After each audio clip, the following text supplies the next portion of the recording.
अवधूत चिंतन श्री गुरुदेव दत्त श्रीपादराजम शरणम प्रपद्ये. अध्याय 36. वेदांत शर्माचा वृत्तांत. मातंगाची उपासना. मी आणि धर्मगुप्त आम्ही दोघांनी श्रीपाद प्रभूंकडून बक्षीसरूपी मिळालेले पैंजण घेऊन प्रवासास सुरुवात केली. रात्रभर त्यांच्या पायातील पैंजणांचा मधुर आवाज आमच्या हृदयात प्रतिध्वनित होत होता. हृदयातील अनाहत चक्रात ओंकार अतिप्रयत्नानेच ऐकू येतो असे आम्ही ऐकले होते. गतरात्री मात्र ते प्रत्यक्षात अनुभवास आले. त्या पैंजणाचा मधुर आवाज अगदी राग तालयुक्त संगीतासारखा होता. अनाहत चक्रापासून शक्ती इतर चक्रांकडे प्रसारित होत असते. त्या शक्तीचा प्रसार होत असताना शरीरातील सर्व नाड्यांतून नूतन शक्तीचा प्रादुर्भाव होत असतो. आम्ही चाललो तितका वेळ पैंजणाचा आवाज येत असे. आम्ही थांबलो की थांबत असे. त्या भागातील शेतात आम्हाला एक आश्रम असल्याचे दिसले. त्याच्या बाजूला छोटेसे खेडेगाव असल्यासारखे वाटले. गावाच्या सीमेजवळ दलित लोकांची वस्ती होती. त्या वस्तीजवळ हा आश्रम होता. आम्ही आश्रमाच्या जवळ पोचताच पैंजणाचा आवाज थांबला. कोणता तरी दिव्य असा अनुभव येणार आणि ही सुद्धा प्रभूंचीच एक दिव्य लीला मात्र असणार असे आम्हाला वाटले. एवढ्यातच त्या आश्रमातून सुमारे 60 वर्षाचे तेजस्वी असे महर्षी बाहेर आले. त्यानंतर अंदाजे 30 वर्ष वयाची योगिनी माता बाहेर आली. त्या दोघांनी आम्हाला अत्यंत आदराने आश्रमात नेले आणि जलपान झाल्यावर महर्षींनी सांगण्यास सुरुवात केली. माझे नाव वेदांत शर्मा आहे. खरे पाहता मी पिठिकापूरवासी आहे. आता मी बंगरय्या नावाने ओळखला जात आहे. हिचे नाव बंगरम्मा आहे. मी जन्मत ब्राह्मण आहे आणि ही स्त्री जन्मतच नीच कुलीन आहे. आमच्या घरी मातंगी मातेचे पीठ आहे. दशमहाविद्येतील मातंगी माता एक आहे. तिचीच आम्ही येथे आराधना करतो. हे ऐकताच माझ्या अंगावर रोमांच उभे राहिले. हा ब्राह्मण आणि ती स्त्री हीन कुलातील असे असताना या दोघांचे दाम्पत्य कसे धर्मसंमत झाले असेल असा मला प्रश्न पडला. आम्हाला फल, मूल आणि कंद भोजनार्थ दिले गेले. बंगरय्याने पुढे सांगण्यास सुरुवात केली. बाबांनो, वशिष्ठ महामुनींनी अरुंधतीचे लग्न करण्याची विनंती केली तेव्हा वशिष्ठ मुनींनी एक अट घातली. ते म्हणाले, मी काही केले तर तिने त्यांचा विरोध करू नये. या गोष्टीला तिने होकार दिला. महर्षींनी तिला 7 वेळा दग्न केले तरी पण ती काहीच म्हणाली नाही. त्यामुळेच तिला अरुंधती हे नाव मिळाले. त्यानंतर महर्षींनी तिला आपली धर्मपत्नी म्हणून स्वीकार केला. मी पिठिकापुरात असताना माझा 3 वेळा विवाह झाला. तिन्ही बायका कैलासवासी झाल्या. कुणाचाही संग लाभला नाही. असे कसे माझे खडतर कर्म म्हणून मी अत्यंत दुःखी झालो. त्यावर श्रीपाद हास्य करून म्हणाले, आजोबा, मी तुमच्यासाठी अजून एक नवीन आजी पाहिली आहे. विवाह न करताच तिचा धर्मपत्नी म्हणून आपण स्वीकार केल्यास तुम्हाला उत्तम जनप्रसाद रूपाने मिळेल. बापन्नाचार्यालू हे पिठिकापुरातील ब्राह्मण परिषदेचे अध्यक्ष होते. या संबंधात वेदपंडितांची बैठक परिषदेत करावी असे ब्राह्मण समाजाचे मत होते. धर्मकर्माच्या विषयी शास्त्रानुसार चर्चा करून निर्णय घ्यावा असे ठरले. दूर प्रांतातील पंडितांना आमंत्रणे पाठवली होती. कोणाकोणाला बोलवावे हा कार्यभार माझ्यावर सोपवला गेला. श्रीपादांनी उपनयन संस्कार झाल्यावर इतर मुलांप्रमाणे वेद पठण केले नाही. आजोबांजवळ किंवा त्यांच्या वडिलांसमोर त्यांनी कधीही पाठांतर केले नाही आणि केलेले सांगितले नाही. परंतु कोणी परीक्षार्थी काही विचारल्यास श्रीपाद प्रभू पटकन त्याचे उत्तर सांगत. बापन्नाचार्यालूंचे सर्व वेदांत श्रीपादांना येत होते. एवढेच नव्हे तर वेदांत आणि त्यातील रहस्यमय गूढार्थ तर श्रीपादांच्या हाताचा मळ होता. एकंदरीत श्रीपाद विद्वान पंडितच होते. त्यांना सुद्धा परिषदेत बोलवण्याचा निर्णय मी घेतला. ब्राह्मणांचा उद्देश वेगळाच होता. अप्पल राजांना आणि बापन्नाचार्यालूंना कुळातून बहिष्कृत करावे असा निर्णय ब्राह्मण सभेने दिला. त्याची एक प्रत श्री शंकराचार्यांना पाठवली आणि त्यांची अनुमती मिळाल्यावर त्या दोन्ही कुटुंबियांना पिठिकापुरातून हाकलून द्यावे असे त्यांच्या मनात होते. श्रीपादांना जेव्हा त्यांच्या मनातले मला सांगितले तेव्हा मी पण त्या ब्राह्मणांकडून झालो, कारण ब्राह्मण परिषदेचे अध्यक्षपद मिळवण्याची विचित्र इच्छा माझ्या मनात अंकुरित झाली. कुल मतभेदाची पर्वा न करता श्रीपाद प्रभू स्वतंत्रपणे सगळ्यांच्याच घरी जात असत आणि सगळ्यांशी समान वर्तन करीत. पिटिकापुरात बंगरय्या आणि बंगरम्मा हे दाम्पत्य राहत होते.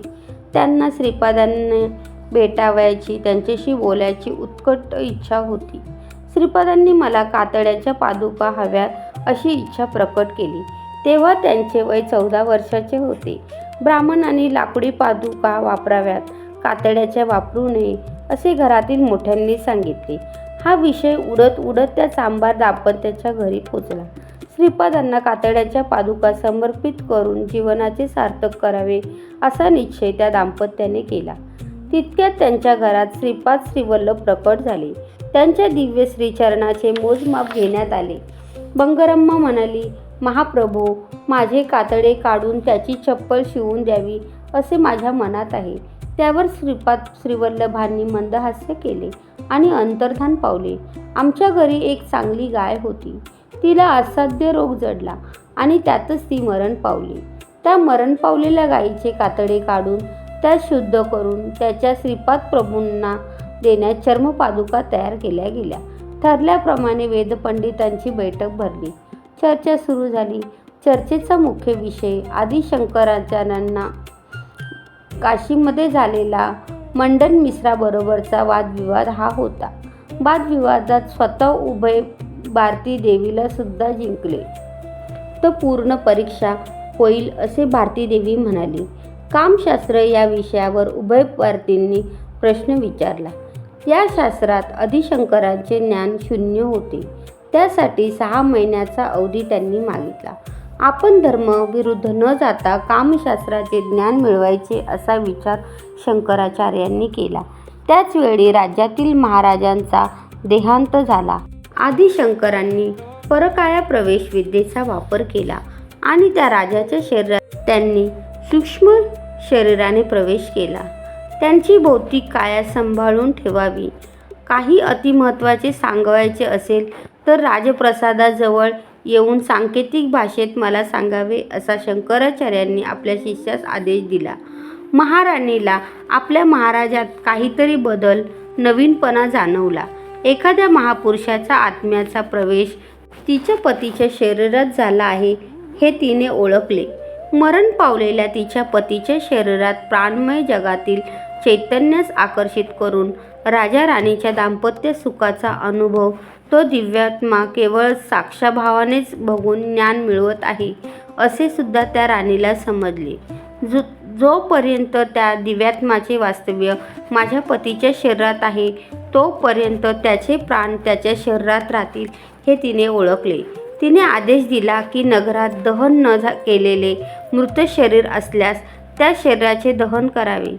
शंकराचार्याचे शरीर दहन करण्यास नेण्यात आले. तेव्हा शिष्यगणांनी त्वरित राजवेशात असलेल्या शंकरांना सांकेतिक भाषेत हा विषय सूचित करण्याचा प्रयत्न केला, परंतु उशीर झाला होता. अग्नीत जळलेले हात पाय श्री लक्ष्मी नरसिंहाच्या कृपाकटाक्षाने आदिशंकरांनी परत मिळवले. ब्राह्मण परिषदेत श्रीपादांचा अद्भुत संवाद. श्रीपादांनी परिषदेला प्रश्न केला, आत्मा हा एका शरीरातून एका वेळेस ते शरीर सोडल्यानंतर दुसऱ्या शरीरात प्रवेश करू शकते असे तुम्ही सांगता, पण मी तुम्हाला एक प्रश्न विचारतो. आत्मा एकाच वेळी 3-4 शरीरातून 3-4 जन्माचे कर्मफळासहित अनुभव घेऊ शकतो का? हा फार जटिल विषय आहे. आजपर्यंत अशा प्रीतीचे झाल्याचे पुरावे नाहीत असे उत्तर परिषदेने दिले. श्रीपाद प्रभू परिषदेस उद्देशून म्हणाला, पूर्वी असे झाले आहे, परंतु तुम्हाला हे माहीत नाही. शापामुळेच देवेंद्राला पंचपांडवांचा जन्म घ्यावा लागला आणि सचीदेवीला द्रौपदीच्या रूपाने जन्म घ्यावा लागला. तिला पांडवाची पत्नी व्हावे लागले. शची पुरंदरांनी भूमीवर जन्म घेतला तरी त्याचे मूलतत्व स्वर्गात नक्कीच होते. द्रौपदीचे शय्यासुख केवळ अर्जुनालाच मिळाले. मंत्रांग विषयावर ती धर्मराजाबरोबर चर्चा करीत असे. भीमास मातेसारखे रुचकर भोजन करून देत असे. नकुलास ती लक्ष्मी स्वरूपिणी दिसे. सहदेवास भूत भविष्य वर्तमान काळाचे ज्ञान होते. त्यामुळे पुढे घडणाऱ्या घटना लवकर घडून क्षेत्रसंग्राम लवकर संपावा अशी इच्छा तो दर्शवित असे. त्यामुळे भूमातेपेक्षाही जास्त सहनशील वृत्तीने ती त्याच्याबरोबर वागत असे. देवता धर्म, मनुष्य धर्म आणि जंतू धर्म हे वेगवेगळे असतात. त्या सर्वांना एकत्रित मिसळू नये. त्यावर मी म्हणालो, पुराण काळात अशा अनेक आश्चर्याच्या गोष्टी घडल्या असतील, परंतु प्रस्तुत काळात तसे काही घडले नाही. श्रीपादांची तीक्ष्ण दृष्टी माझ्यावर पडली. ते म्हणाले, तुझा 3 स्त्रियांबरोबर विवाह झाला. त्या 3ही स्त्रिया मरण पावल्या. तिघींना 3 वेगवेगळे आत्मे होते का? नसेल तर एकच आत्मा होता का? पुरुषांनी 3 स्त्रियांशी विवाह करणे धर्मसंमत आहे, पण एका स्त्रीने 3 पुरुषांशी विवाह करणे धर्मसंमत आहे का? खरे पाहता आत्मा म्हणजे काय? दाम्पत्य धर्म म्हणजे काय? तेवढ्यात मी म्हणालो, पुरुष कितीही स्त्रियांबरोबर विवाह करू शकतो, पण स्त्रीला मात्र तो हक्क नाही. श्रीपाद प्रभू म्हणाले, ओ हो, तू जगत नियंत्यापेक्षा मोठा आहेस का? मंदोदरी पतिव्रत्याच्या गुणासाठी प्रसिद्ध होती. ती वालीची पत्नी असताना तिचे शरीराणू वेगळे होते. रावणाची पत्नी असताना तिचे शरीराणू वेगळे होते. विभीषणाची पत्नी असताना शरीराणू वेगळे होते. आत्मनिर्विकार असल्याने कोणत्याही गुणाशी त्यांचा संगम नसतो. म्हणून आत्मा नित्य निर्विकार, सत्ययुक्त, शुद्ध आणि अत्यंत पवित्र आहे. तमोगुणी रावणाबरोबर त्याला अनुसरूनच मंदोदरीने व्यवहार केला. विभीषणाबरोबर असताना तिने सत्वगुण प्रधान होऊन जबाबदारी पार पाडली. मी निरुत्तर झालो, पण थोडा वेळ विचार करून म्हणालो, तुम्ही सांगितलेल्या गोष्टींचा स्वीकार केला तर बहुपत्नीस्वास स्वीकारावे लागेल. यावर श्रीपाद प्रभू म्हणाले, हे कलियुग आहे. येथे कितीतरी निरनिराळ्या अवांतर जातींचा आविर्भाव होत असतो. पशु पक्षी, वृक्ष, कृमी, कीटक मानव जन्मास येत आहेत. त्यांच्या स्वभावानुसार निरनिराळी नाती जुळत आहेत. धर्माविरुद्ध नाते जुळले असता अवांतर कुल निर्माण होते. कलियुगात अशा कुलाचा नाश होणारच. हे अवांतर कुल आसुरी शक्तीमुळेच निर्माण होते. त्याच्यासाठी असुर ध्वंस करावा लागतो. एकदा असुरांचा ध्वंस झाला असता त्याला परत जन्म मिळत नाही, परंतु एका असुराच्या जागी 10 असुरांचा जन्म त्या स्थानात होऊ लागला आहे. धर्मबद्ध संबंध कायमचे टिकून राहतात, यासाठी सगळ्यांनी विधीने कुलगोत्र वर्णाश्रम धर्माचे पालन करावे. दिव्यात्माचा आविर्भाव तुरळकपणे होत असतो. त्याचा आत्मा एकच असतो. त्या आत्म्यांचा पुरुष रूपात आविर्भाव झाल्यास स्त्री रूपास त्याचा आत्म्याच्या शक्तीचा आविर्भाव होतो. त्यांनाच दिव्य दंपत असे म्हणतात. असे दिव्यात्मे सृष्टीच्या आधीपासून ते अंतापर्यंत असतात. पराशक्ती आणि परब्रह्म हेच अद्वितीय स्वरूपात सायुज्य स्थितीत असतात. श्रीपाद प्रभू पुढे म्हणाले, आता बघ, वेदांत शर्मा नावाचा तूच ब्राह्मण होतास. बंगरय्या नावाचा चांभार कुलात जन्मला आहेस. हे सारे एक काळीच घडले. तुझी स्त्रीशक्ती तुझ्या 3 पती रूपाने चांभाराची स्त्री बांगरम्मा नावाने जन्मली. नुकतीच तुमच्या घरी मरण पावलेली गाय एकेकाळी तुझी पत्नीच होती. तुझ्या दिवंग पत्नीचे चैतन्य आणि त्या गोमातेचे चैतन्य प्रस्तुत बंगरम्मा या नावाच्या महान वनितेच्या चैतन्यात मिळून गेलेले आहे. चैतन्य हे जिथून येते तिथेच मूळ चैतन्यात जाऊन मिळून जाणे हे निश्चित. सृष्टीचे रहस्य अति गहन आहे. हे समजण्यास सप्तऋषींची शक्तीसुद्धा अपुरी पडते. बंगरम्माचे शरीर बंगरय्यासाठीच नेमले आहे. यामुळे हे काही धर्मविरुद्ध नाही. तू तिच्याबरोबर संसार कर. तिच्याकडून तुला शरीर सौख्य मिळणार नाही. मी हा निर्णय धर्मस्थानात बसून केलेला आहे. प्रकृतीमध्ये आल्यास प्रकृतीचा धर्म, मर्यादा यांचे पालन विधिवत करावे लागते. आपल्या अंगावरचे कातडे काढून मला त्याची चप्पल शिवून देते असे बंगरम्मा म्हणाली. मी त्याला होकार दिला. ती बंगारम्मा जीवित असतानाच तिला नकळत तिने गायीचा जन्म घेतला. तिला माहीतच नसताना ती तुझ्या तिन्ही बायकांच्या रूपात जन्मली. जेव्हा चैतन्यात 3-4 शरीरात विभाजित झाले तेव्हा त्या प्रत्येक शरीरातील चैतन्याला मीच आहे असा भाव होतो. त्यातील एकत्व लक्षात येत नाही. कलो पंचसहस्राणि जायते वर्णस्कर असे सांगितले गेले आहे. याचा अर्थ असा की कुलसंकराय सांगितलेले नाही, वर्णसंकरायच सांगितले गेले आहे. कुलसंकराय झाल्यास नीच जन्मात जावे लागते. वर्णसंकराय झाले असता नूतन शक्तियुक्त अशा नवीन जाती उद्भवतात. त्याचा परिणामत नवीन मानव जातीस दैवत्व लाभते. या भूमीवर दैवत्व लाभलेल्या जाती उत्पन्न करावयाच्या आहेत. या ब्राह्मण परिषदेचा खरा उद्देश मला माहीत आहे. माझ्या आजोबांना आणि वडिलांना कुलातून बहिष्कृत करण्याचे त्यांच्या मनात ठासून भरलेले आहे. म्हणून मी वेदांत शर्माला कुलबहिष्कृत करीत आहे. आजपासून तुझे नाव बंगरय्या असे व्यवहारात येईल. सगळीच परिषद बुचकळ्यात पडली. एका ज्योतिषस्वरूप सगळ्यांच्यात देखतच माझ्यामध्ये विलीन झाली. तेव्हा श्रीपाद श्रीवल्लभ म्हणाले, तुमच्या डोळ्यासमोरच बंगरप्पाची आत्मज्योती वेदांत शर्मामध्ये विलीन झाली.